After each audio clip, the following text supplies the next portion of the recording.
Hey there. Tonight, we're not diving into epic battles or royal decrees. We're stepping into two lives, lived at opposite ends of the same medieval world. On one side, a king, draped in velvet, surrounded by courtiers, deciding laws with a nod. On the other, a peasant, waking cold, working hungry, surviving one season at a time with nothing but grit and calloused hands. This is about the gap, not just of power, but of purpose. Two people born into systems they didn't choose, living days that couldn't be more different. One commands, one obeys, one builds empires, the other keeps them running. If this kind of calm, grounded history helps you unwind, feel free to like the video and subscribe, but only if it brings you peace. And let me know in the comments where you're listening from and what time it is. I love seeing how far these stories travel before they fade into sleep. So take a breath, dim the lights, settle in, and let's begin with two lives that shaped a world, one silent chore at a time. You wake up slowly, not because you're rested, but because your back is screaming. It's a low, dull ache, like someone quietly grinding a stone into your spine. The straw-stuffed mattress under you is more mould than straw now. It hasn't been changed in years, and every time you shift your weight, dust and a faint smell of mildew puff into the air. You're sharing this bedding with your wife, two children, and something you're fairly sure is either a rat or a deeply unlucky squirrel. Either way, it's warm, and that's something. The roof is leaking again. You had hoped the clay patches you pressed into the holes last autumn would hold through winter, but they didn't. A slow drip has been plinking into a tin bowl all night. It sounds like a cruel clock. Plink, plink, plink. There's no fire. There was last night. You remember the glow before you fell asleep, huddled in your coarse wool blanket with your arms wrapped around your youngest child to keep her warm. But now there's nothing but cold ashes and the memory of warmth. Your breath fogs in the air above you. You don't have a chimney, just a hole in the roof that lets the smoke out and the rain in. It does both jobs poorly. Outside, something groans. Might be the wind, might be the pigs, might be your neighbour, Edric, already splitting wood. You can't tell, doesn't matter. You sit up slowly, careful not to knock over the bowl of water you keep beside the mattress. It's half frozen, with a skim of ice on the top. You break it with your fingers and splash it on your face. It stings. That's how you know you're awake. You pull on your tunic, the same one you wore yesterday and every day before that. It's rough, smells faintly of smoke and earth, and has been mended so many times the patches have patches. You tie a rope around your waist. The belt broke last year. Your feet hit the dirt floor. No shoes. You had shoes once, but the soles wore out and the leather cracked. And eventually you just gave up. Now it's bare feet in winter. It's not pleasant, but at least you don't have to worry about thieves stealing them. Your home is one room, no halls, no separate spaces. Just a hearth at the centre, a few tools hanging on the wall, and scraps of cloth nailed over the windows to block the wind. If you're lucky, there's a bench, a stool, maybe a single iron pot. Privacy? Luxury. The average medieval peasant lives cheek to jowl with their entire family, and sometimes their livestock. A goat might sleep near the door for warmth. Chickens peck inside, looking for spilled grain.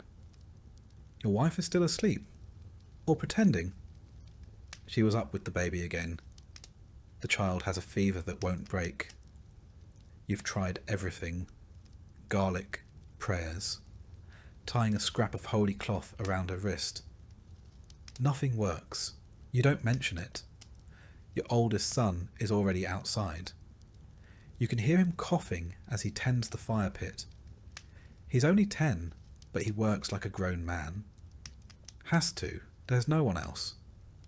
You grab a crust of bread from the table, if you can call it that. It's a flat board resting on 2 uneven stumps. The bread is hard. You dip it in the leftover water to soften it. It doesn't help. You chew anyway.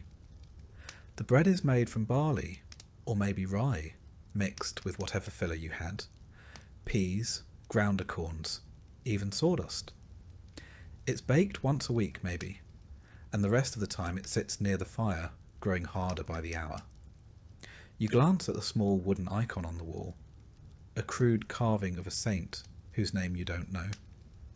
You mumble a prayer, or at least the rhythm of one. Latin isn't your language, but the words feel sacred by sound alone. Maybe that's enough. A few moments of silence pass. Then the rooster crows. Not yours, of course. You can't afford one. It's Edric's. It sounds smug. You stretch your back and hear it pop in 3 places. That's the morning song. You take a deep breath. The air smells like damp straw, ash, and unwashed wool. You feel the cold settle into your bones like an old friend. Time to start the day. Today, like every day, begins with wood.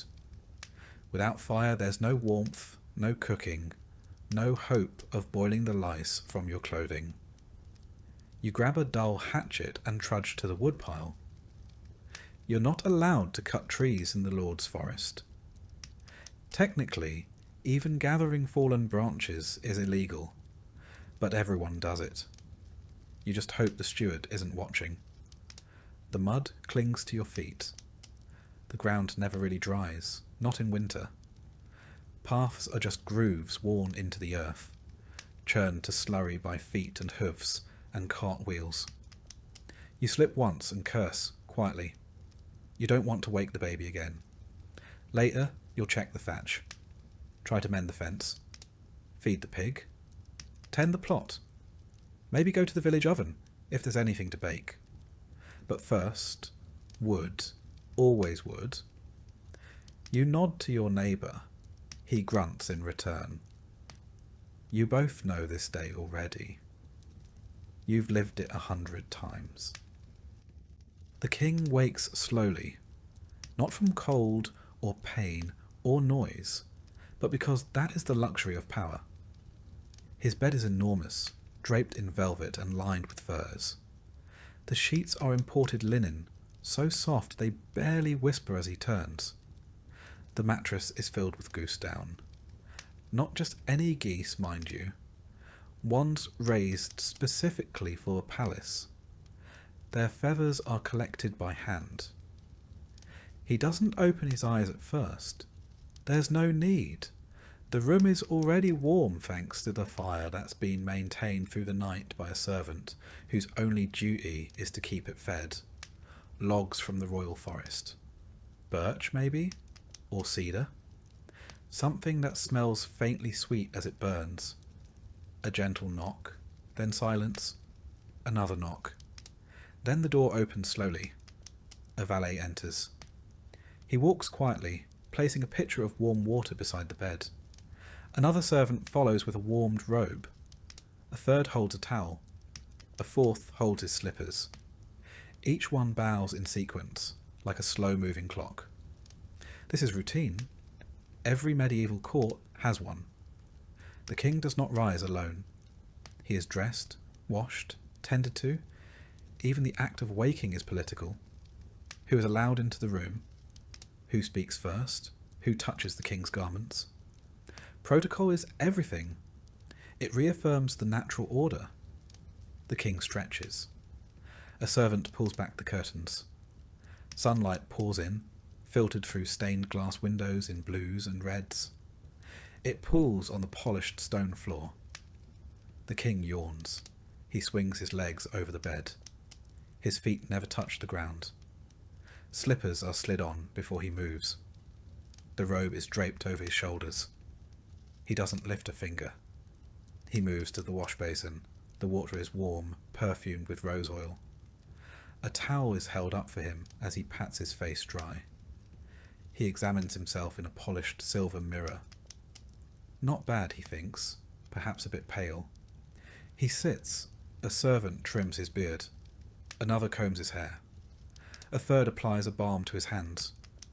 A fourth lays out his clothing. A doublet embroidered with gold thread. Hose dyed a deep green. A cloak lined with ermine. And these are not just clothes, they are symbols. His garments are dyed with expensive plant-based pigments, woad, madder, saffron, each hue denoting wealth and power. Breakfast is being prepared. He can smell it. Fresh bread, honeyed figs, sausages, eggs. Something sweet. Something savoury. It will be laid out in the solar soon, beside a fire and beneath a tapestry of his grandfather slaying a boar. While he eats, he may hear poetry, or music, or scripture. He may receive guests, or he may not. The day's official matters can wait, unless war has broken out, or a bishop has arrived unannounced. He hears a knock at the outer door. A steward with the morning briefing. News from the border. A letter from the bishop. A request from a noble. A report on the grain stores. He waves it all away, later. He sits in the warmth and listens to a lute player softly plucking a tune. Outside, the bells ring the hour. The sound is pleasant, faint, untroubling. The world beyond the walls does not concern him. Not yet. The king takes a sip of wine. Breakfast can wait. For the medieval peasant, breakfast was not a meal. It was a concession. A small pause between waking and working. A momentary comfort carved from the relentless pace of survival. It rarely came with ceremony, and it never came with choice. The hearth is barely lit, its fire still sulking from the night before. You prod at the embers with a stick and blow gently, your breath fogging in the air. With luck and a bit of kindling that hasn't gone damp in the night, a flicker appears. You feed it carefully until it glows enough to warm the bottom of a clay pot balanced on the edge of a stone. Your hands hover near it, desperate to steal back the warmth the night took from you. There is no table, just a flat board across two stumps, already scorched in spots from balancing pots over open flame. You pull a wooden bowl from the shelf, not quite round, chipped at the lip, and ladle in a scoop of what might generously be called porridge. The recipe is simple: water, some ground barley or oats, a pinch of salt when you can afford it. There's no milk. Your cow, if you had one, died last winter, and the village dairy supplies go mostly to the reeve. The consistency of the porridge is closer to paste than soup. Lumpy, grey, with occasional husks of grain that crunch when they shouldn't. You tear off a hunk of dark, coarse bread, the kind made from a mix of barley, rye, and whatever else can be ground into flour. Wheat bread is for the nobility. White bread is a miracle you've never seen. This loaf is dense, heavy, and days old.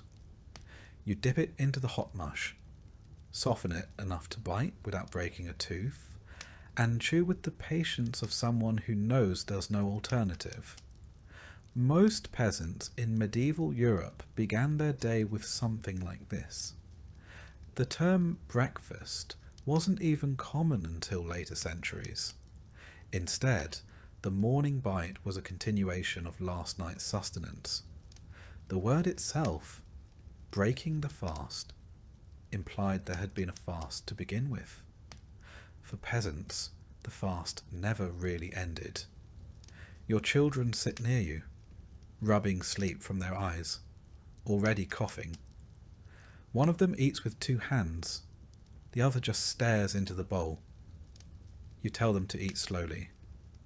Not because there's more coming, there isn't, but because it's better to stretch the illusion. Your wife drinks weak ale from a cracked wooden cup. It's thin, bitter, and lukewarm, but it's safer than water. The stream outside has a habit of killing chickens and children alike.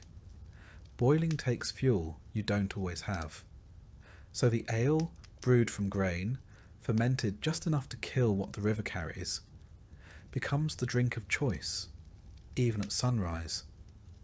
Sometimes, when luck aligns, breakfast includes an onion, or leeks boiled with a bit of fat scraped from the bottom of the meat barrel.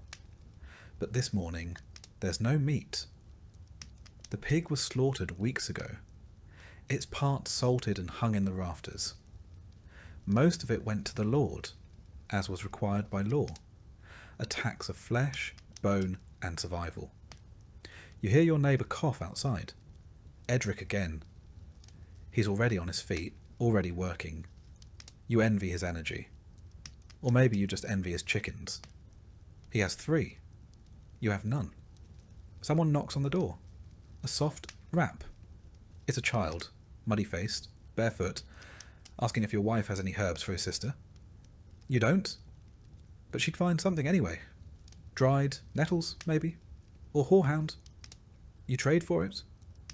Half a heel of bread, split in silence. The sun climbs slowly, lightening the frost on the sill. You stand, stretch your back, and wipe your hands on your tunic. The bowl goes back to the shelf.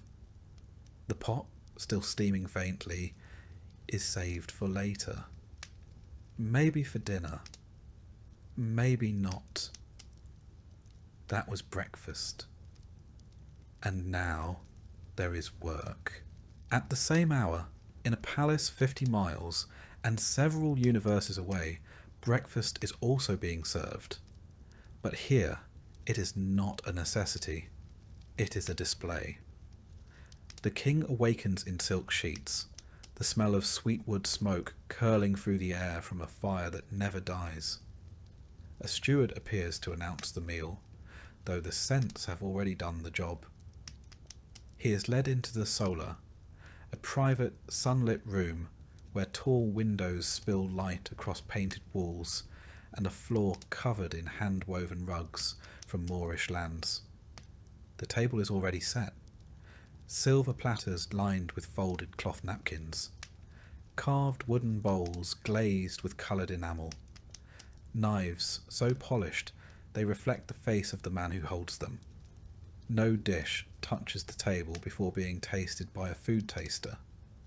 The threat of poison is real, especially in times when political ambition is as common as hunger.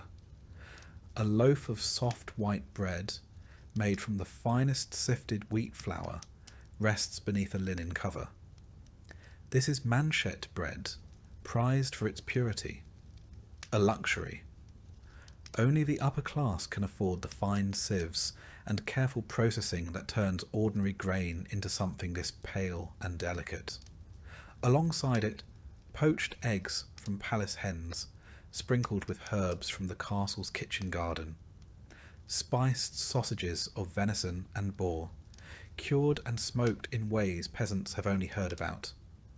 A bowl of figs, imported at cost from Iberia or the Holy Land, cut open to reveal their purple-red insides. Honeycomb dripping onto cheese, rich and soft, made from the milk of sheep raised on lands the king has never seen. He eats slowly. Not because he is savouring the meal, but because he knows he can. There's no rush. A cup of mead sits by his plate, gold-tinged and lightly scented with herbs. He drinks little of it. A servant waits with watered wine in case his mood changes. Breakfast for a king is as much about being seen as it is about eating. Attendants hover in silence. Musicians pluck a slow tune in the corner. The steward reads aloud the day's agenda. Petitions from nobles, disputes over borders, supply concerns from the coast.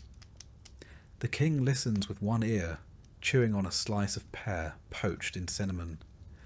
It is sweet. It is forgettable. Medieval royal meals were orchestrated events. Banquets and feasts were public, but even private meals followed rituals. Certain dishes implied wealth and status. The more exotic the ingredient, the higher the status. Spices like cinnamon, cloves and nutmeg were imported at staggering prices through Venetian and Arab merchants. A single sack of pepper might be worth a cow. He finishes half the bread, a sliver of ham, and picks at a pastry filled with minced apples and dried cherries. When he's had enough, he signals with a hand. The plates are cleared silently. A towel is brought for his fingers. He hasn't touched anything directly, but the gesture is expected. He reclines slightly, watching the dust float through the sunbeams. The servants step backward in perfect rhythm. The king's dog, a thin greyhound with polished fur, pads to his feet and rests its head on his slipper. He absently strokes its ears. Breakfast is over. Not because he is full, but because he says so. One meal eaten for fuel. One for pleasure. One devoured to fight hunger. One consumed because it exists. The peasant scrapes the last grain from his bowl and drinks weak ale. The king throws away half a roasted partridge because it tasted slightly overdone. The average peasant consumed around 1,500 to 2,000 calories a day when available, mostly from bread and pottage. The average nobleman? Closer to 4,000, with far less physical labour to burn it. Gout, the disease of kings, wasn't metaphorical. Too much meat, too much wine, too little motion. But in the end, neither man truly wins. The peasant walks away hungry, to a day that will demand everything. The king walks away bored, to a day that will offer everything, and ask him to pretend it matters. And so they rise from their tables, both under the same rising sun, one stomach aching with emptiness, the other aching with fullness, neither truly satisfied. You reach for your tunic, not because it's clean, not because it's new, but because it's all you have. In medieval Europe, peasants didn't own wardrobes. They owned a garment, singular. Maybe two if the harvest had been particularly kind. One for work, one for sleeping. Sometimes they were the same thing. Yours certainly are. It's made of rough-spun wool, the fibres coarse enough to scratch your skin raw if you're not careful. The colour? Something between mud and old straw. It was once a pale brown, but years of labour, smoke, and unwashed sweat have darkened it into anonymity. The sleeves are uneven. One is frayed at the cuff, the other patched with an old scrap from your wife's dress. No one will notice. No one cares. Underneath, if it's a good day, you might wear a linen shirt. Smock is the proper term. But today is not a good day. It tore last week while you were hauling timber, and the tear opened like a mouth across your side. You haven't had time to mend it. Besides, linen doesn't keep out the cold like wool does, even if it's softer on the skin. You step into your hose. Not like the nobles' finely woven stockings. Yours are closer to long woolen tubes tied at the knee, sagging at the ankle, and held up by sheer stubbornness. One of them has a hole in the heel. You've been meaning to stitch it shut, but every day it seems less important than getting through the next. Shoes? If you're lucky.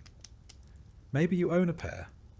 Old, cracked leather with twined laces and soles that have more holes than hide. Most peasants went barefoot for half the year, especially during warmer seasons. In winter, scraps of cloth might be wrapped around the feet, or you simply walked carefully. Today, you slip your feet into wooden clogs, crudely shaped and unforgiving, but better than frostbite. Your belt is rope. It used to be leather, but that cracked and snapped the same year your youngest was born. The rope is a better symbol of your station anyway. A looped, scratchy truth wrapped round your waist. No buttons, no zippers. Those are luxuries centuries away. Your clothes are fastened with knots, wooden toggles, or nothing at all. The neckline of your tunic hangs open, loose from years of wear. Your wife ties it closed with a bit of twine. She doesn't smile. Neither do you. There's nothing joyful about getting dressed when every stitch reminds you how close you are to nakedness. Medieval peasants had no closets, no drawers. Clothing hung from nails in the wall, or was folded and placed in a chest, if you were fortunate enough to own one. Lice were common companions. Fleas, too. You brush something off your sleeve and decide not to look too closely. In some parts of Europe, sumptuary laws restricted what peasants could wear. Not that you were likely to offend those laws. You couldn't afford fine colours or dyed fabrics even if you tried.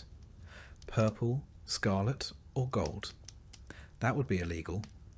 And laughable. You've never even seen gold thread. Your wife wears much the same. A kirtle, a kind of dress if you squint, made of scratchy wool tied at the waist with a cord. Her head is covered with a wimple, not for fashion, but for warmth and modesty.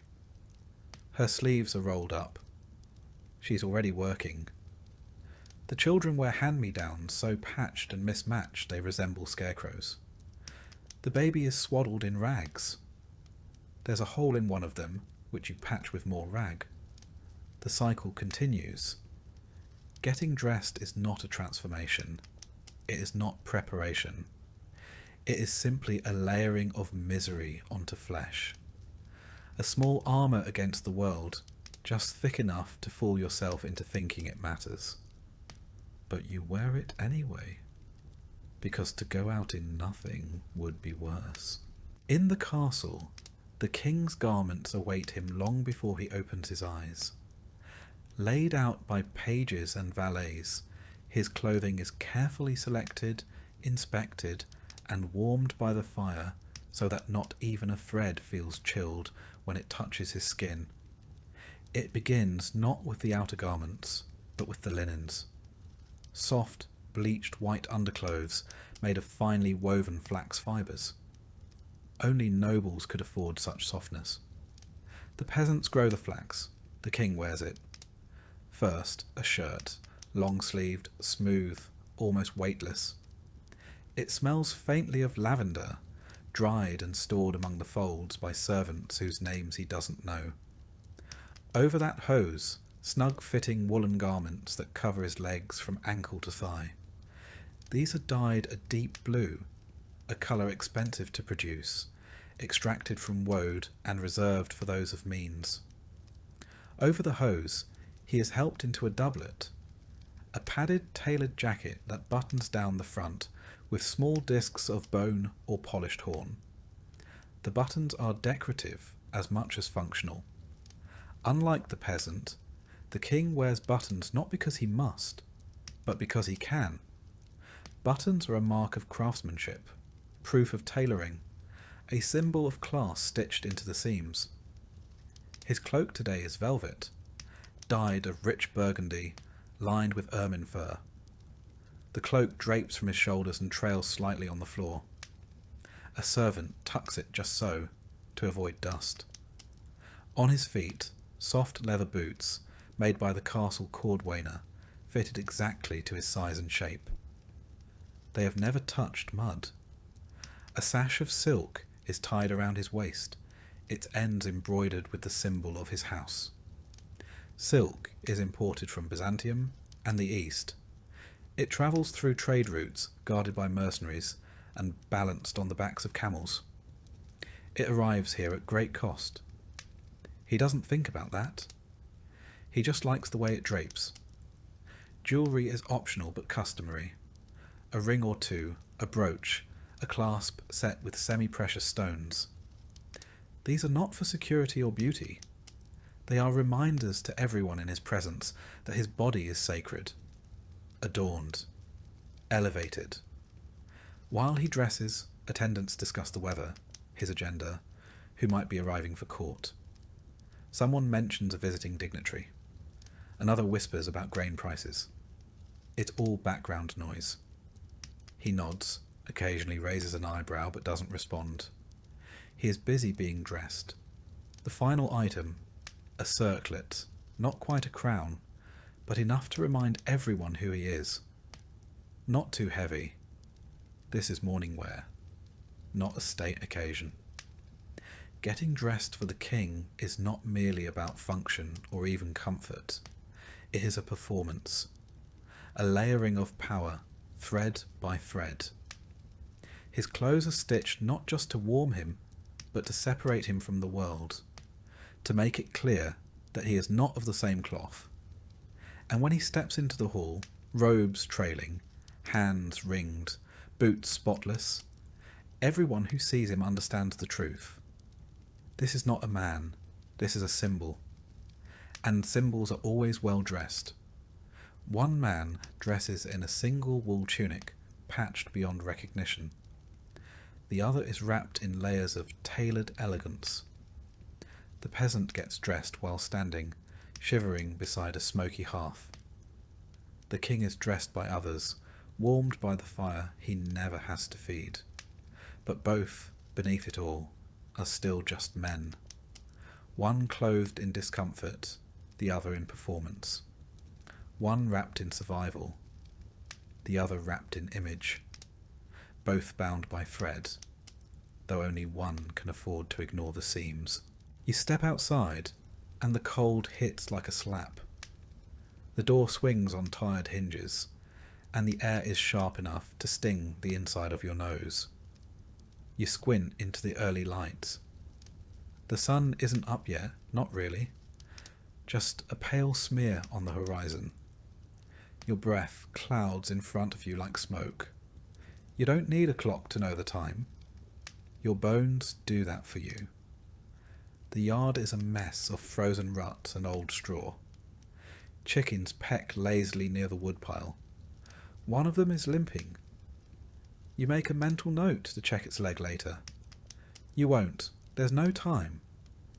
Your day begins not with a plan, but a list of obligations stacked like firewood.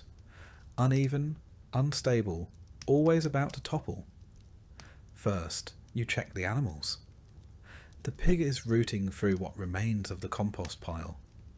Its eyes follow you warily, like it knows it's next on the menu if winter doesn't ease up. It's probably right.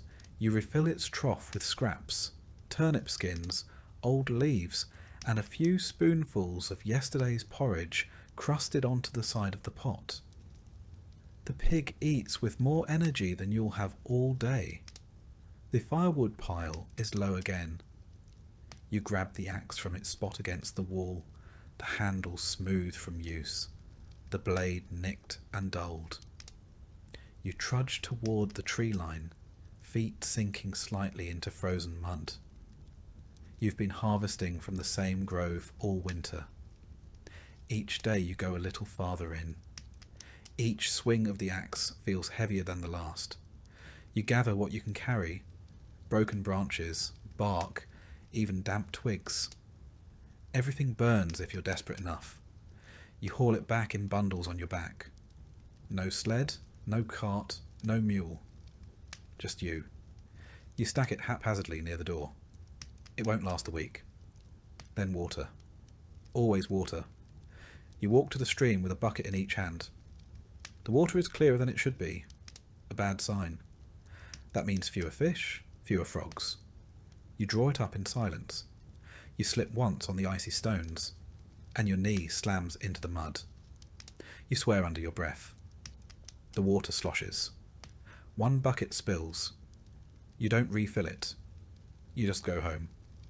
Back at the hut, your wife is spinning wool by the hearth. The children are up now, huddled near the fire, watching her fingers work the spindle with slow, practiced movements. The baby cries. She doesn't stop spinning. You change into your working tunic, the one with fewer holes near the knees, and wrap a cloth around your head. There's work waiting in the Lord's field. There's always work, and always for someone else's benefit. You walk the mile to the manorial land, shoulders hunched, hands in sleeves. Others walk beside you, men you know, men you don't talk to. Conversation is a luxury for men with energy. You save your breath for labour. Today's duty is muck spreading. The stench is overwhelming.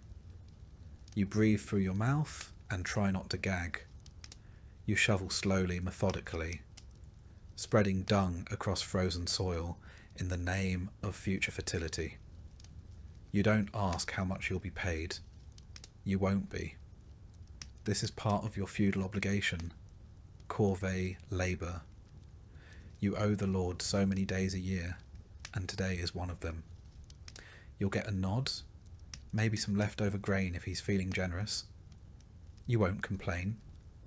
You've seen what happens to men who do. In the medieval manorial system, peasants were expected to work their lord's land in addition to tending their own. The balance was impossible. Your own plot withers while you sow his wealth. But to protest is to starve. By midday your hands are raw. Your legs tremble. You've relieved yourself behind a tree and wiped with leaves. Your stomach groans. Lunch is whatever you brought. A crust of bread, a clove of garlic, a slice of dried turnip wrapped in cloth. You chew slowly, seated on a rock, watching the Lord's reeve ride by on horseback. His boots shine. Your knees are stained with filth. You finish eating. There is more work. There is always more. The king's duties begin in the great hall, long after the servants have finished setting it in order. Tall windows spill coloured light across polished floors, and the air is fragrant with herbs scattered to mask the smell of too many bodies in too little space. A scribe stands ready with a scroll. The steward approaches, bowing low. The first item on the agenda is a petition from a noble family requesting permission to build a new mill. The king listens, then gestures. Let the advisers argue. He'll decide once they've worn themselves out. He settles into the high-backed chair, not quite a throne, but elevated nonetheless, and sips wine from a goblet carved with a royal crest.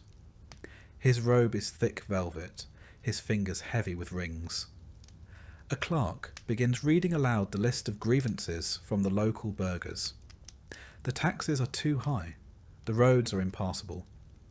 Bandits stalk the woods again. The king nods occasionally. Mostly he thinks about lunch.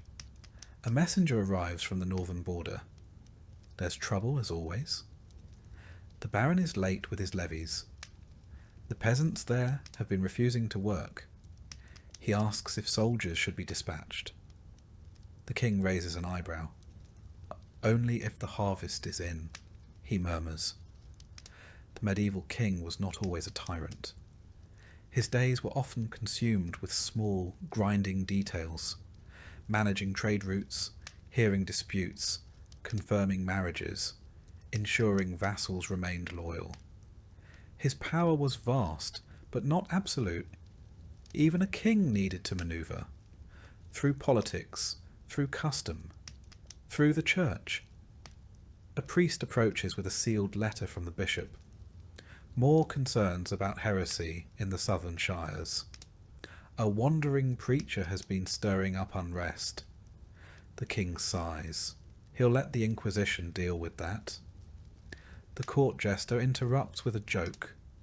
No one laughs until the king smirks. Then the room erupts with polite chuckles. He listens to a minstrel perform a new ballad, half paying attention while his steward quietly counts out expenses from the last feast. The numbers are high, no one questions it. Then come the petitions from the commoners. A farmer with a broken fence and a neighbour with aggressive geese. A baker arguing with a brewer about grain prices. The king listens for a moment, then waves them away. Let the reeve sort it. A hunting party is scheduled for the afternoon. He looks forward to that. A break from the talking. But for now, he returns to his chamber to review letters. His own seal, his own wax, his own ink made from oak galls and iron salts. He doesn't write them, of course. He dictates. The scribe's job is to translate the king's words into something dignified. One letter to a cousin in France, another to the Pope, a third to a mistress in a border town. By late morning, he's spoken to 30 men, heard 20 grievances, signed 15 scrolls, and decided very little. But his presence is enough. He is king, and kings above all must be seen. One man begins his day by shoveling manure, the other by shuffling papers. One earns nothing and owes everything. The other owns everything and earns nothing. Yet both play their roles in a kingdom that demands performance. The peasant labours under the weight of his body. The king labours under the weight of his title. One cannot rest, the other cannot hide. The peasant's duties draw blood. The king's draw ink. You wake up already unclean. There's no moment of freshness, no scent of soap, no warm water on the face. Dirt lives with you, not just under your nails or on your skin, but in your mattress, in your clothes, in your food, and sometimes in your blood. You don't notice it anymore. Or rather, you notice it constantly, and there's just nothing to do about it. There's a bucket in the corner of your hut. It's filled with grey water, the same used yesterday to rinse a bowl or wash your child's feet. You splash your hands into it, then rub your face. It's shockingly cold. You blink. Your skin tightens. You feel more awake, but not cleaner. Soap is rare. When it exists, it's made from lye and animal fat, coarse and stinging, and kept for special occasions. Your wife used the last of it weeks ago to wash linens before a saint's feast. She still has the blisters. You wipe your hands on your tunic, which is already soiled at the waist from firewood, ash, and pig feed. It doesn't matter.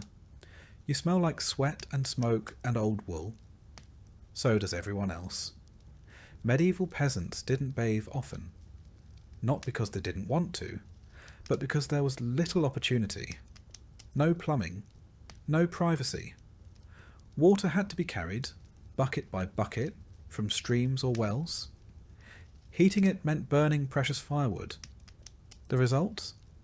A full bath happened maybe a few times a year, more often in summer, less in winter. You couldn't waste warmth. The church preached cleanliness of the soul, not the body. Some monks bathed, but for the average labourer, a wash meant a quick splash of cold water on the face and hands. You've heard rumours of Roman baths, ancient places of steam and marble, but they sound more like fairy tales than history. You pick at the dirt in your fingernails. It's a pointless ritual. You'll be knee-deep in soil within the hour anyway. Your feet are cracked, your knuckles chapped. You have a rash on your leg that hasn't gone away. You think it might be ringworm, or just irritation from your hose rubbing the same spot every day. Your wife combs the children's hair with her fingers. You see a louse. She crushes it with a thumbnail and keeps going. The toilet is a pit behind the hut, half covered with old wood planks. In winter, it's frozen and dangerous. You squat beside it instead. Everyone does. No one speaks of it. Public latrines exist in larger towns, but they reek and overflow. Chamber pots are dumped into the street. You've seen someone throw waste from a window and yell, "Gardeloo!" a crude French warning to clear the path. You didn't move fast enough. Tooth care? You chew on a mint sprig if you can find one. Some folks use cloth to scrub with ashes. Most just lose their teeth before 40. You run your tongue along your molars and feel one wiggle. You spit and there's blood. Again. The village healer. Not a doctor. Just an old woman with herbs. Told you to drink nettle tea. It didn't help. She also said to sleep with a toad under your pillow. You didn't try that one. Disease is constant. Boils, fevers, coughs that never quite go away. One of the neighbour's sons died last week. Fever and vomiting, they said. Might have been bad meat. Order water. Or God's will. You check the baby's forehead. Still warm. Not burning. But not right. Your wife hasn't said anything, but you see the fear in her eyes. You know people who carry dried herbs in pouches around their necks to keep away miasmas, bad air. The priest says illness is a punishment. The healer says it's the weather. You say nothing. What's the point? Your neighbour claims he went 6 years without getting sick. Then his foot turned black. He died 3 days later. You dunk your head in the water trough to rinse your hair. It doesn't help. You smell like a man who works for a living. You always will. And still, you go on. Because there's no alternative. The king wakes not to filth, but to fragrance. His chambers are swept twice daily by servants using bundles of herbs, thyme, rosemary, lavender, scattered across the stone floors. They don't just freshen the air. They're believed to ward off illness. Clean smells, they say, make for a clean body. He sits beside a basin of warm water.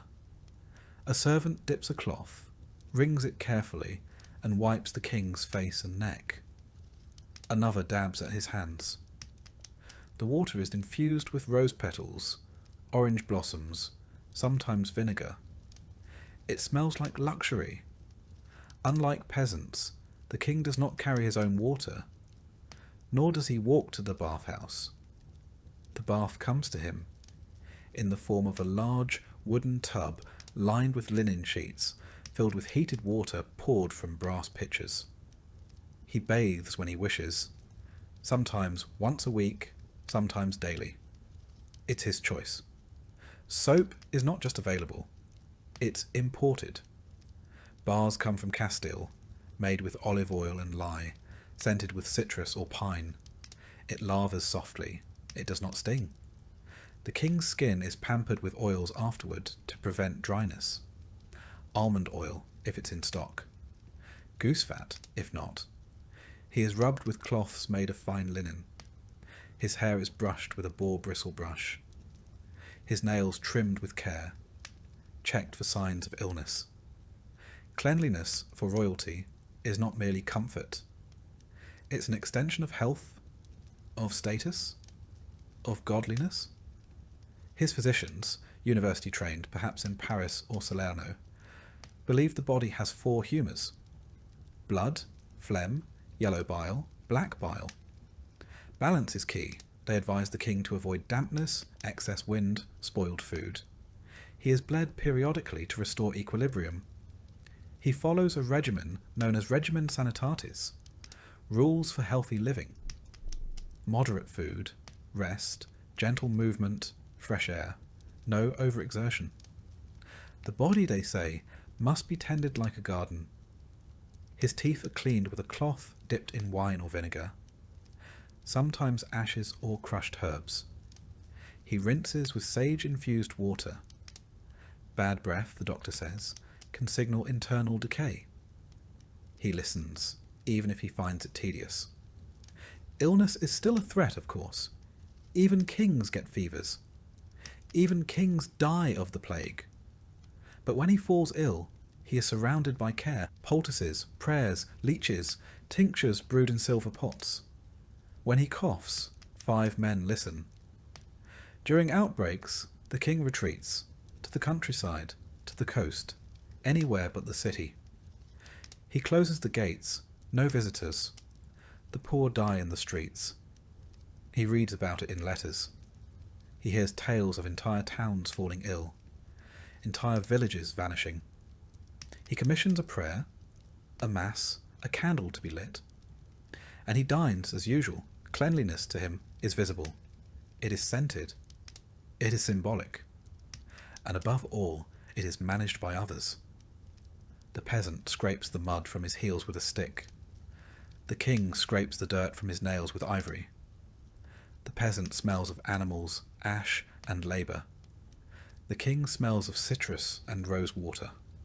One body is raw from cold water and coarse wool. The other is cradled by steam and silk. But both, in the end, bleed. Both, when cut, scar. Both, when struck by plague, fall the same way. And death, whether in a straw bed or a gilded chamber, does not care for soap. Leisure, for you, is a strange word. It sounds like something for other people. Softer lives, softer hands. You don't have leisure. You have pauses. Gaps in labour where your body aches too much to move, and your thoughts shuffle through boredom and pain. Still, even the lowest peasant finds a way to break the monotony. Because if all you ever do is work, eventually, you forget why you bother to survive at all. The first and most common form of entertainment. Talking. Not idle gossip, although that exists, but stories. Tales told by the firelight when the work is done, when the children have quieted, and the pot is empty. You don't own a book. You can't read, and neither can anyone else you know, but you've heard stories passed down from your grandfather about saints, demons, dragons, and long-dead kings. Some tales are morality fables. Others are barely held together nonsense about animals who outwit the devil. All are told slowly, dramatically, with long pauses and widened eyes. They don't have to make sense. They just have to make you forget your hunger. The village also entertains itself with song. Not in melodies you'd find in a cathedral, but sharp, rhythmic chants. Simple lyrics, easy to remember. Often lewd, always local. You know a dozen that mention someone in your hamlet by name. You sing while you work sometimes. Not because it's fun, but because it helps the time pass. Festivals, when they happen, are the height of joy. The church calendar provides structure. Feast days, saints' days, holy days. These are your sanctioned excuses to stop labouring, to drink, to dance, to gather in the square with others and pretend the year isn't dragging its weight across your back. During the feast of St. Martin, the villagers roast what meat they can spare. You once saw a pig's head carried on a platter, its eyes replaced with onions. Children danced around it. Someone juggled turnips. You drank too much ale and vomited behind the church. It was the best night of your year. Games exist too. No boards, no tokens. Just rocks, sticks, and imagination. You've played Catch the Goose, a game that mostly involves chasing a terrified bird across a field while people laugh. You've bet on who can lift the biggest log. You've watched grown men wrestle in the mud for nothing but pride and scratches. Sometimes a travelling performer passes through. A juggler, a puppet show, a man with a monkey who does tricks for coin. You watched one swallow fire once. You're still not sure how he survived. You didn't have a penny to give him, but you stood in the mud for an hour and watched in silence. And then, of course, there's ale. Weak, cloudy, sour. Brewed in barrels that have never been cleaned. Served in mugs that have never been washed. But it works. It dulls the edge. On a good night, you sit with neighbours, nursing the drink, and listening to someone attempt a dirty joke that's too long and poorly told. You laugh anyway. Not at the joke, at the effort. Drunkenness isn't frowned upon exactly. It's expected. Your Lord drinks too. The priest may warn against excess, but even he accepts a cup during feast days. You've danced in the dirt, barefoot, with someone else's wife. You've sung songs you don't remember. You've fallen asleep under a tree and woken up with leaves in your mouth. It isn't much. It's barely anything. But for a few hours it's enough. For the king, entertainment is an institution, an extension of power, taste and spectacle. It isn't simply about enjoyment. It's about control, presentation, dominance of boredom itself. Each day the king has choices. Music, sport, hunting, dining or the theatre of politics. Each a stage upon which he performs his identity as ruler. In the late morning, a minstrel plays in the solar. Lute, harp, flute. Trained hands plucking chords composed to soothe or flatter. The melodies are composed by professionals, copied by scribes, and performed by those who know their lives depend on the king's reaction. He listens idly. Sometimes he closes his eyes, not out of appreciation, but out of boredom. Then he waves a hand and says, "Enough." The room empties. Later he walks in the gardens. These aren't wild hedgerows like those outside the peasant's hut. They are curated spaces. Ornamental herbs, sculpted topiaries, fountains imported from Italy. Everything arranged to remind him of order, his order. He plays chess with a visiting noble. The board is made of inlaid ivory and lapis. The pieces are hand-carved. The game is long, slow, half conversation, half test. He wins because he must. The noble doesn't mind. He was never trying to win anyway. In the afternoon he hunts. The royal hunt is not a necessity. It's not about feeding the court, it's theatre. He mounts his horse, bred for stamina and speed, wearing a leather doublet, gloves stitched with his crest. Hawks ride on gloved fists. Hounds run ahead. Horns sound. The forest clears for him. The animals are driven toward him by beaters. Peasants with sticks, shouting and stomping through a brush. When the deer appears, he looses his arrow. If he hits, it is a great shot. If he misses, it was a great shot that narrowly missed. The record will reflect it either way. At the end of the hunt, there is a feast. The boar is roasted whole. Game birds are dressed in their own feathers. Wine flows freely. This is not survival, this is abundance. A display of divine favour. The medieval king's court often included jesters, acrobats, storytellers, and even magicians. These performers were well trained, many travelling across kingdoms. A single misstep, a poorly told joke, an insult taken too far, could mean exile or worse. But if they succeeded, they might dine near nobility, gain patronage, or receive a gift of land. He watches a performance. A troupe enacts a play from a distant city, perhaps Paris or Prague.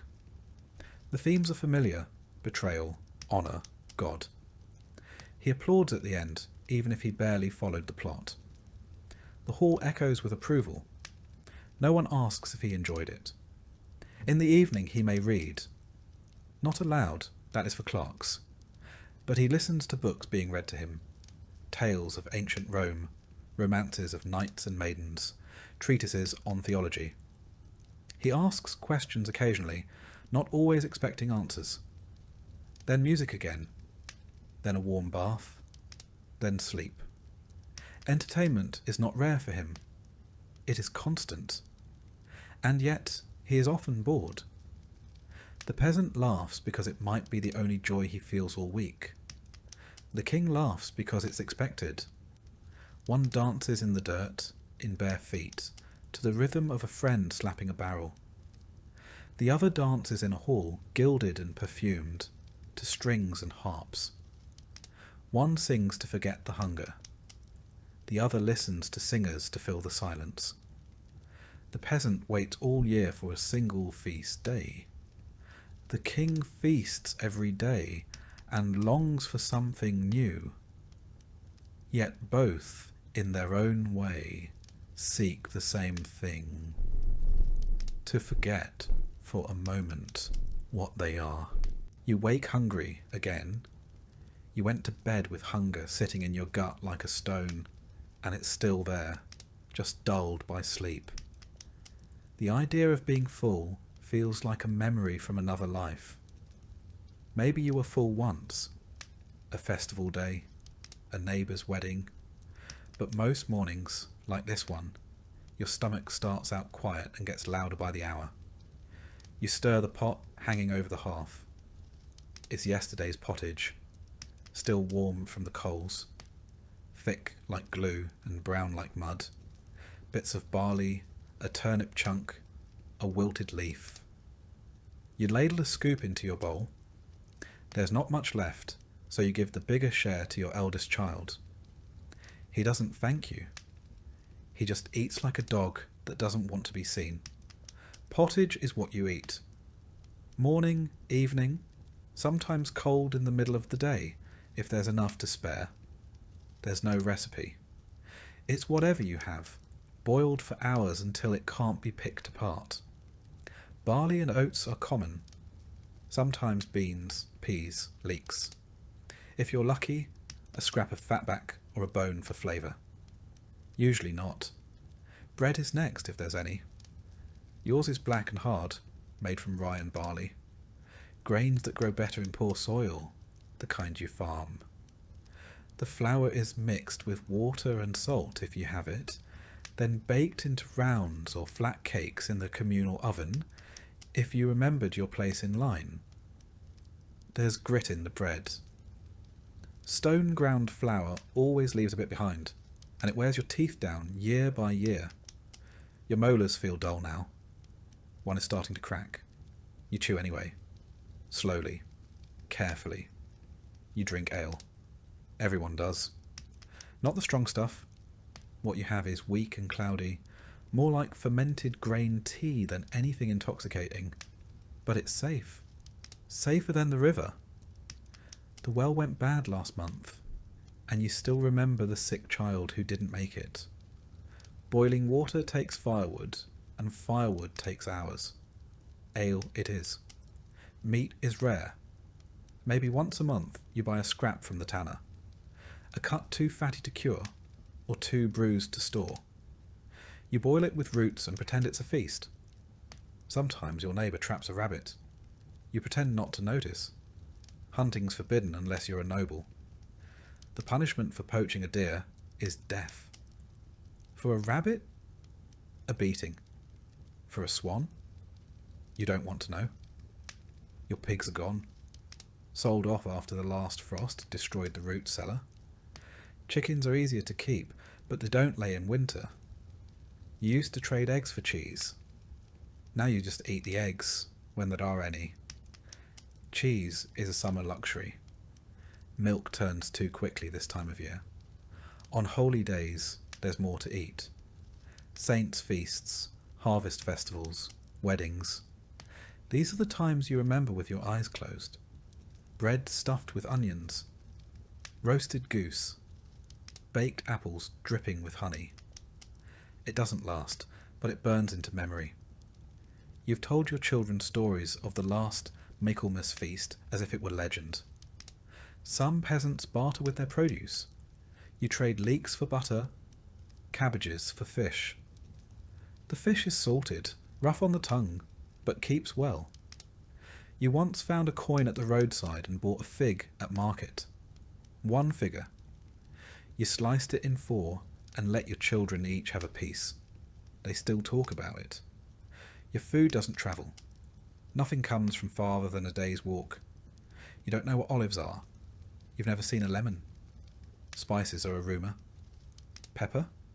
For princes. You flavour with herbs you grow yourself. Thyme, mustard leaf, horseradish root. You salt when you can. More often you don't. Your wife cooks. She stirs, strains, kneads, and lifts pots that steam her face red. Her hands are always red and cracked. Your eldest daughter helps, scraping pots and tending the fire. Meals are more work than reward. You eat in silence, or with quiet murmurs. No time for talk. You eat to finish. And when it's done, you thank God, whether you mean it or not. Then you go back to work. The king eats whenever he chooses, or rather, whenever the schedule of the court allows him to be fed with ceremony. Meals are more than nourishment here. They are theatre, statements. A feast not just for his guests, but for the idea of monarchy itself. His food is prepared in vast kitchens beneath the castle. Whole departments exist to coordinate the supply of game, fish, vegetables, spices, bread, and wine. There are master cooks, assistants, pastry makers, poulterers, fishmongers, sauce chefs, spit turners, butterers, cupbearers, and food tasters. Each has a rank. Some have apprentices. Many serve for life. Bread arrives first, white and soft, made of wheat grown on royal estates and sifted through fine cloth. This is manchet bread, made only for the rich. It's served warm, sliced thin by a specialist. He carries the knife like a knight might carry a sword. Next come meats.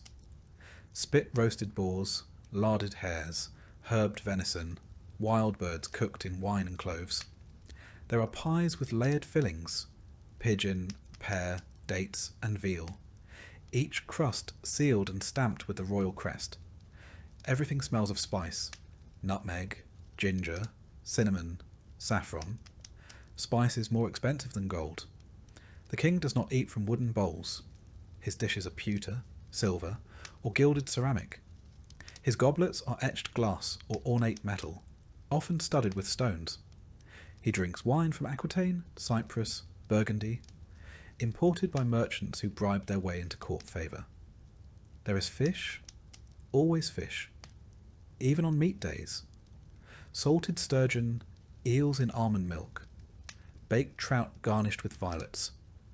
On Fridays and fast days, when meat is forbidden by church law, the cooks become even more inventive. Whale meat is considered fish by decree. So is beaver tail. So are frogs. A theologian once argued that barnacle geese, born of driftwood, were also fish. Feasts are long, 3, sometimes 4 hours.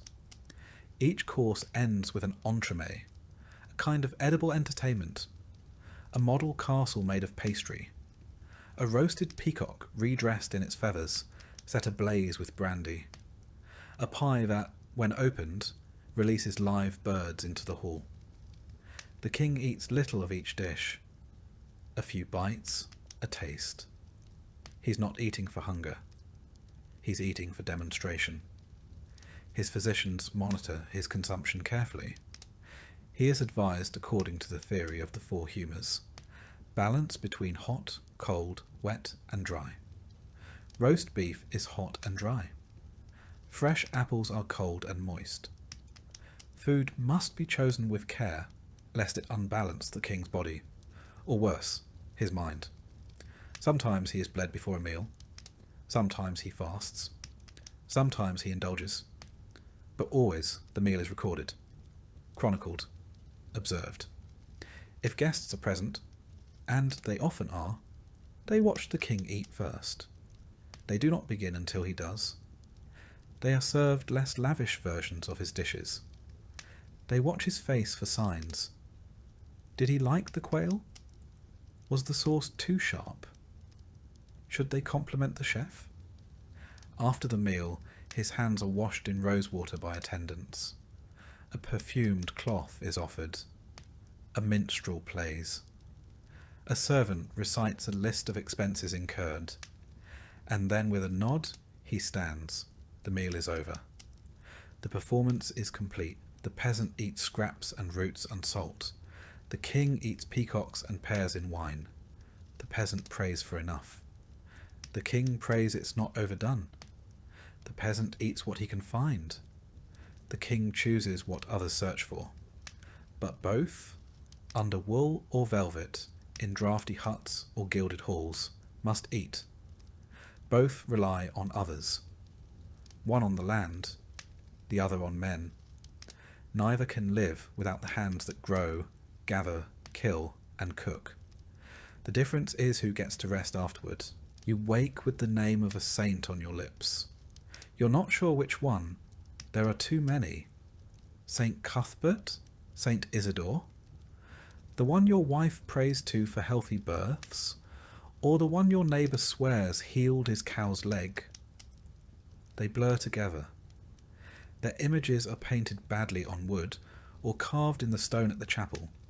Flat eyes and bent fingers, holding books, staffs or babies. They all look tired. You feel the same. Religion is not something you think about. It's something you live inside, like the weather, like the mud. You cross yourself before you eat. You mumble prayers before bed. You know the Lord's Prayer, though half the words don't mean anything to you. You know the Creed.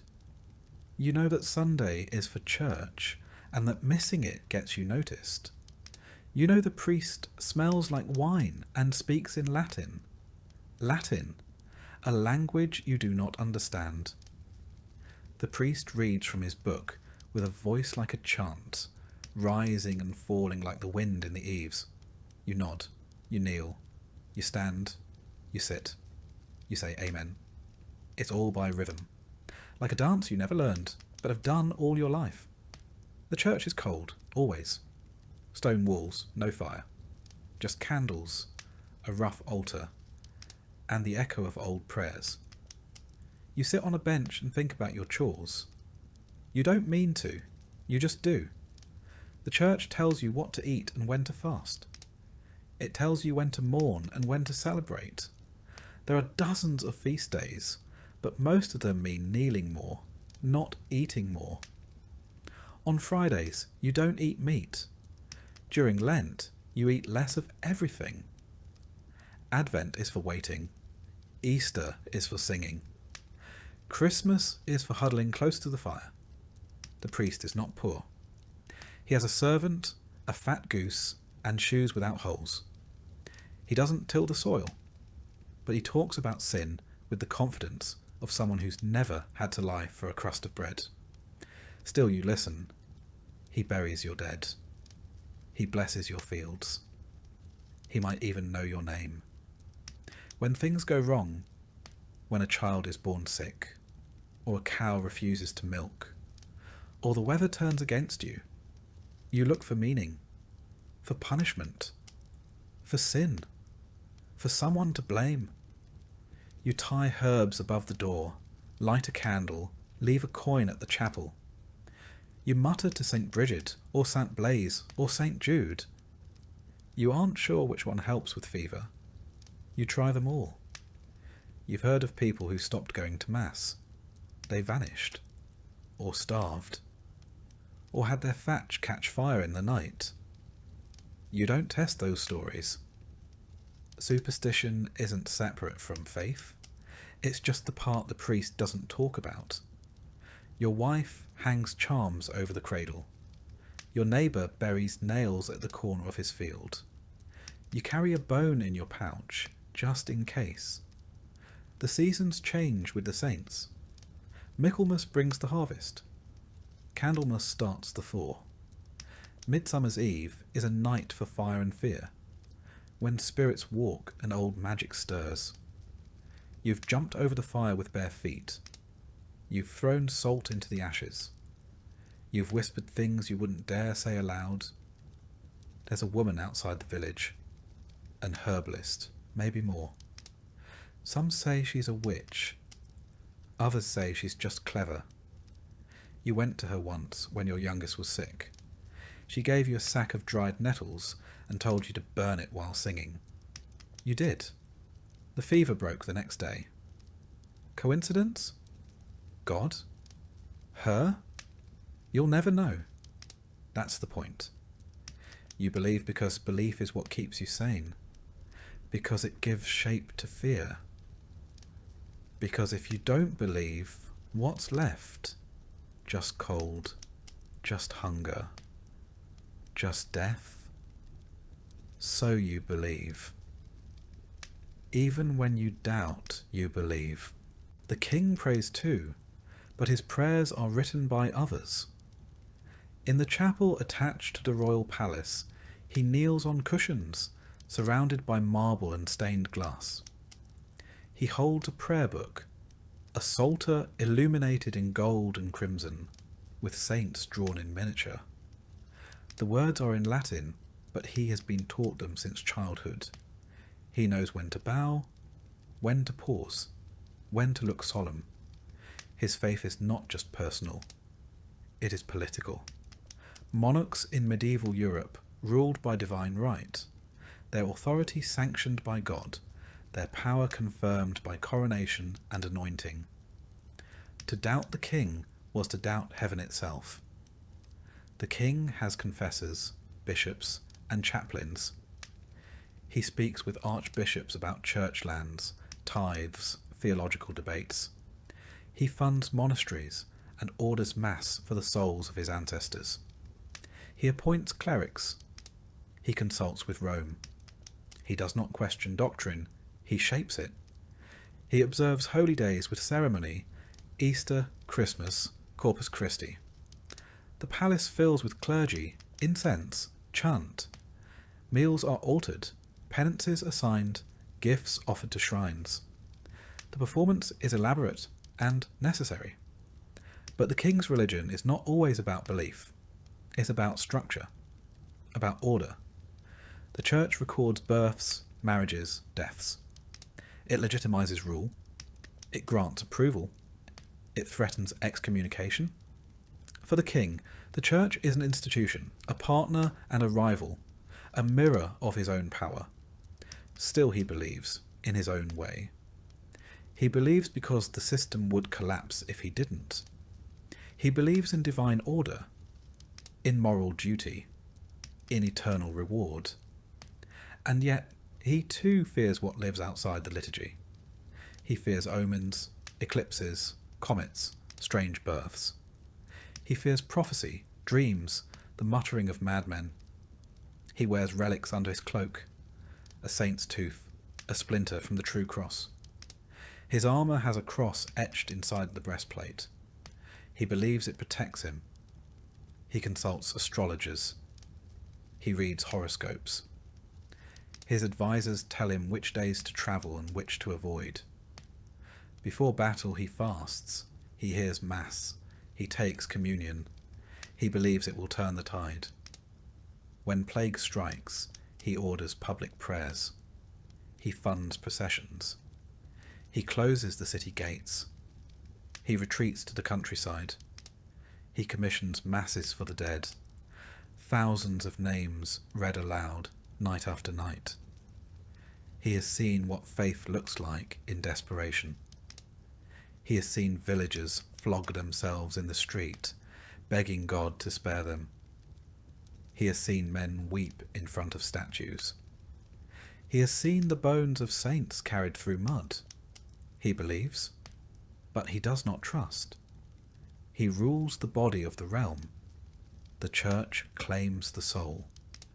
And both know that if one crumbles, the other soon follows. The peasant clutches a wooden cross and whispers a desperate prayer. The king kisses a jewelled crucifix and signs a royal decree. One lights a candle for luck. The other funds a cathedral. One is told that suffering brings salvation.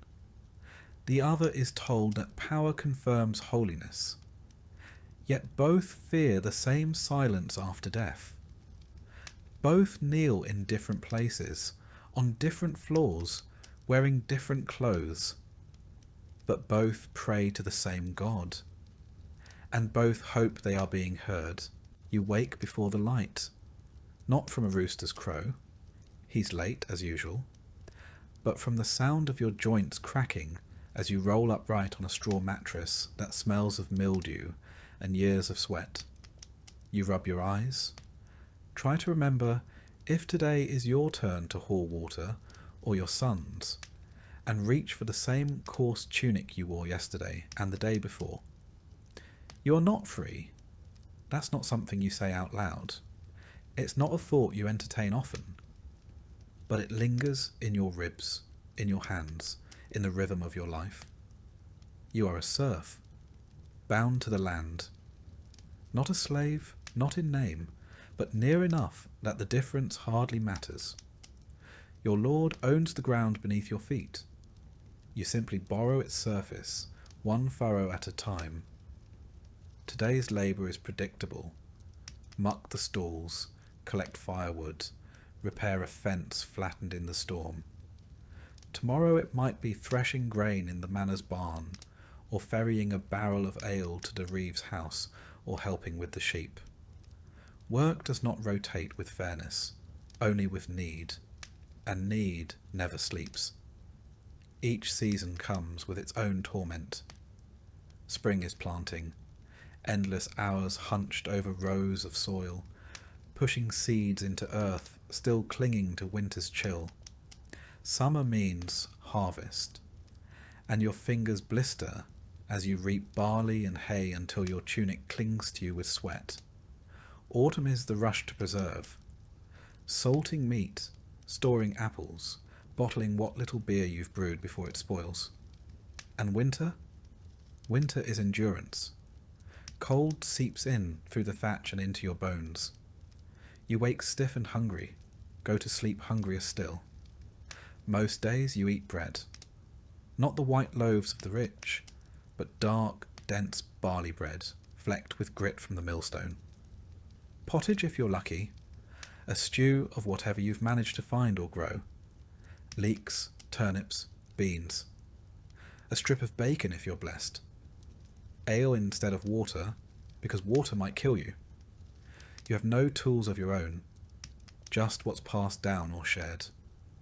A wooden plough with a cracked handle, a hoe tied with twine, a cart with one good wheel.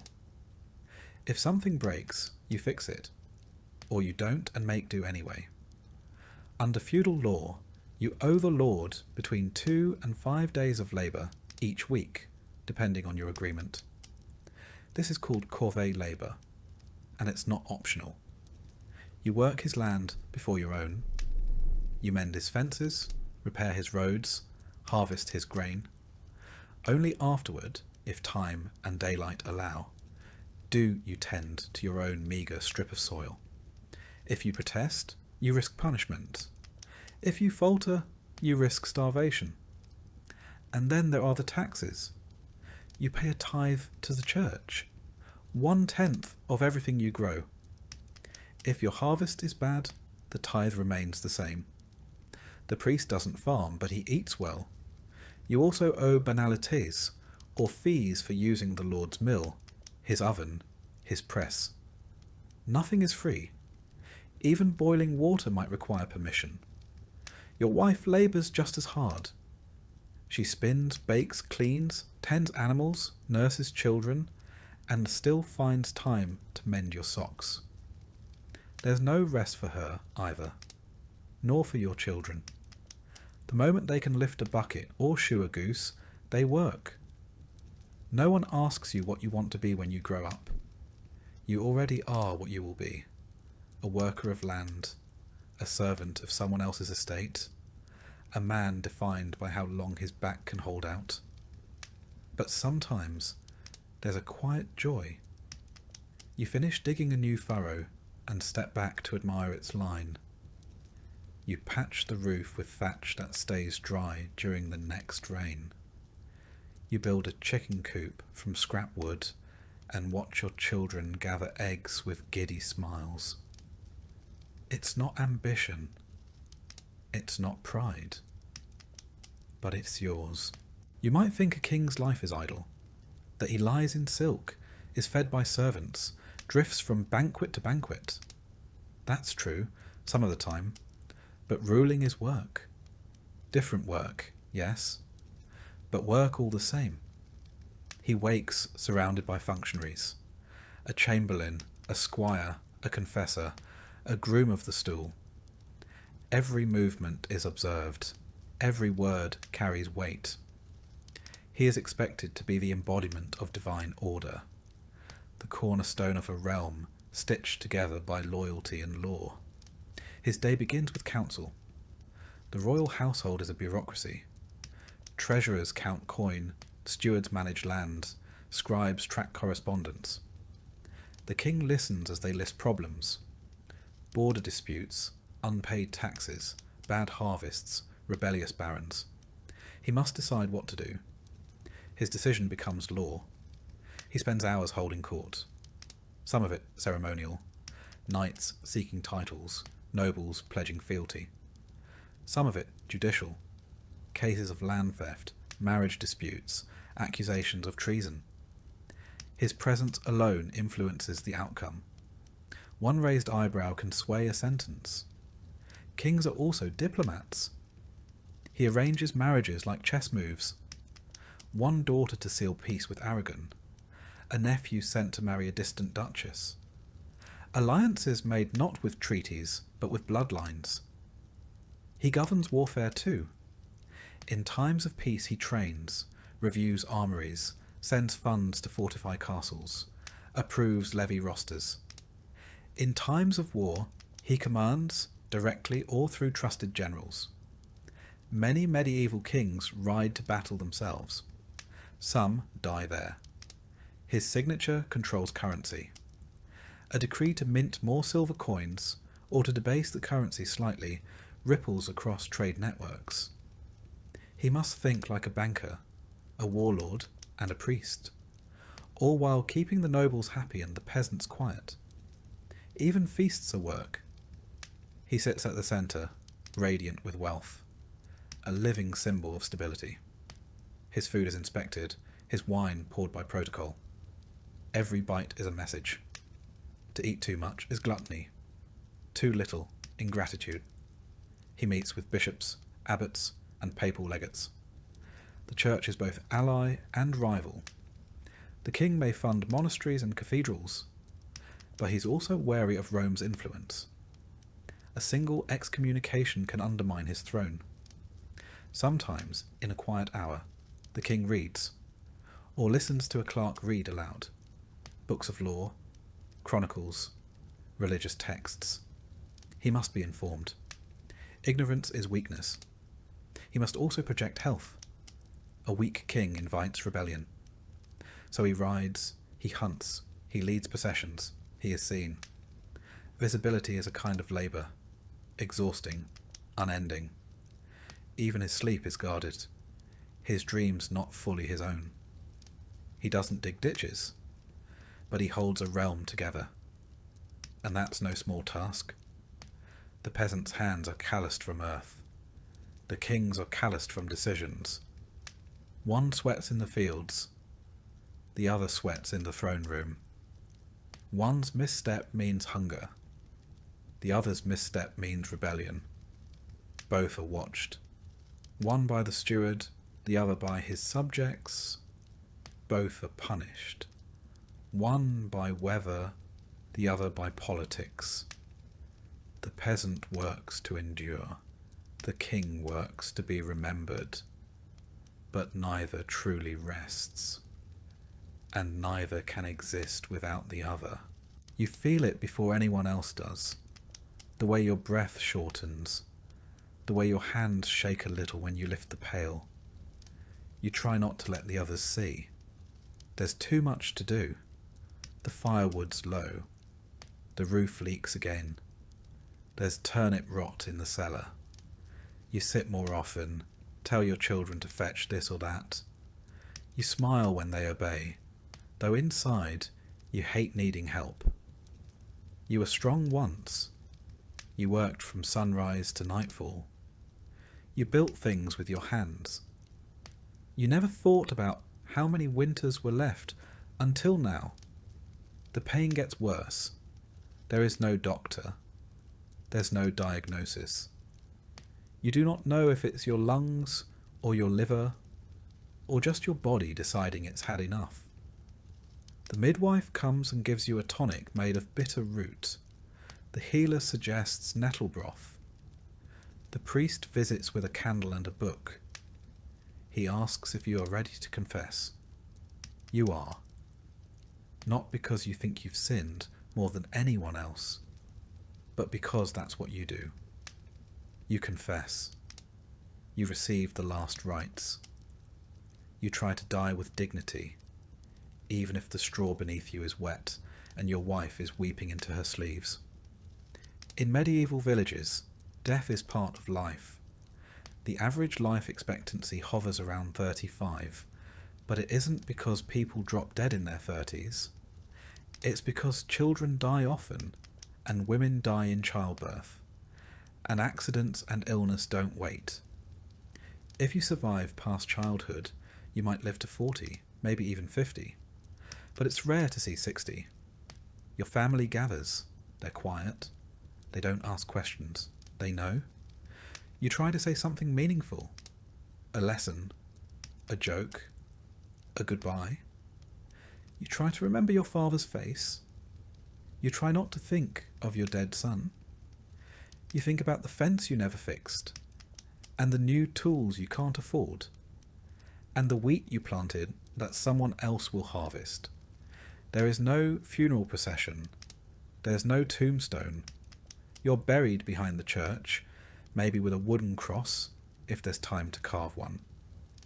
The priest says words in Latin. You don't understand them.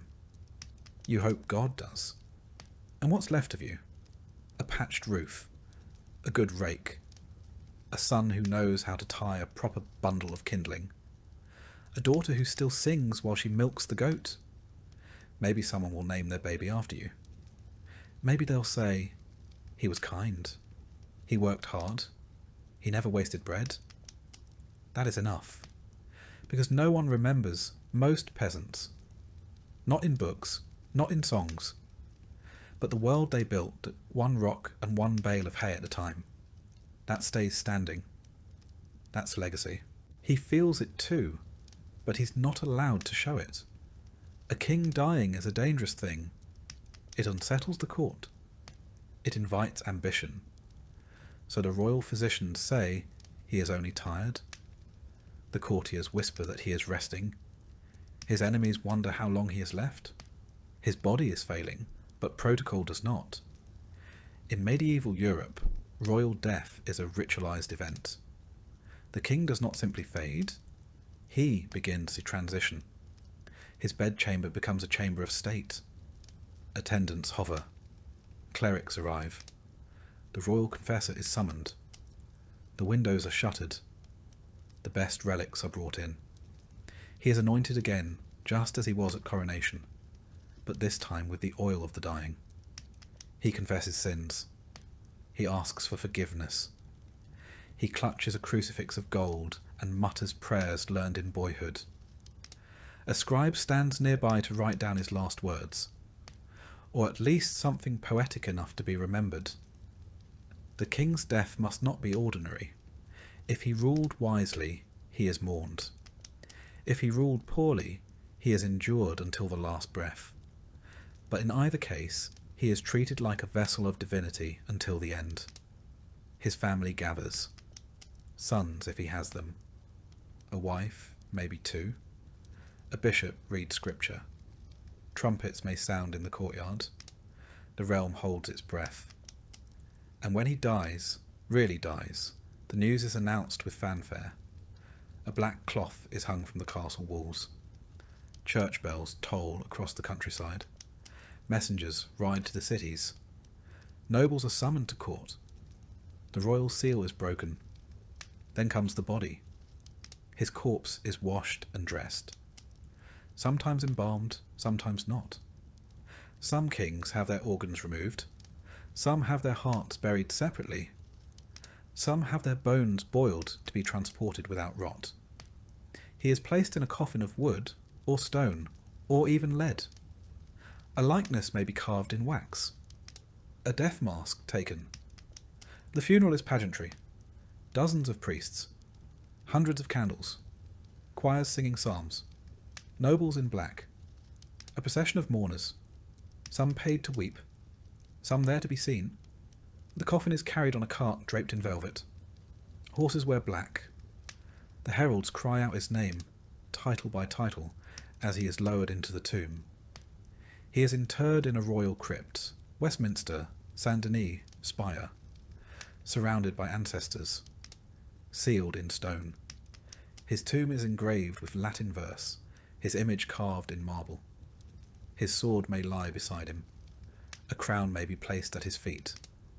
Sometimes he's buried with coins, relics, even jewels. His will is read. His heirs named, succession confirmed. But the kingdom does not rest. Wars break out over inheritance. Bastards rise to claim legitimacy. Queens remarry. Parliaments quarrel. One king dies. Another takes his place, always.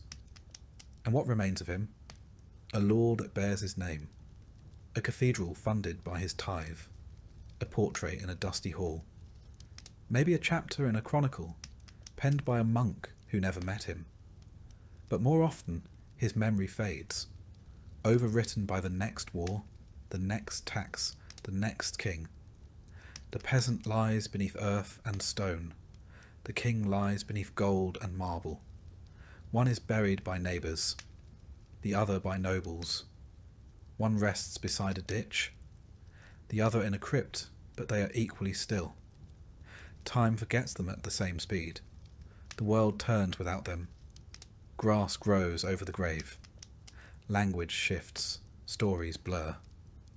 In the end, legacy isn't a statue or a monument. It's the echo of your labour. The bread you baked that fed a child. The wall you built that stood another winter. The law you passed that outlasted your bones. The song someone still hums without remembering where they learned it. All things fade, but some things endure, in work, in memory, in silence. And when both the king and the peasant have crumbled to dust, the only difference is how long it takes the wind to blow their names away.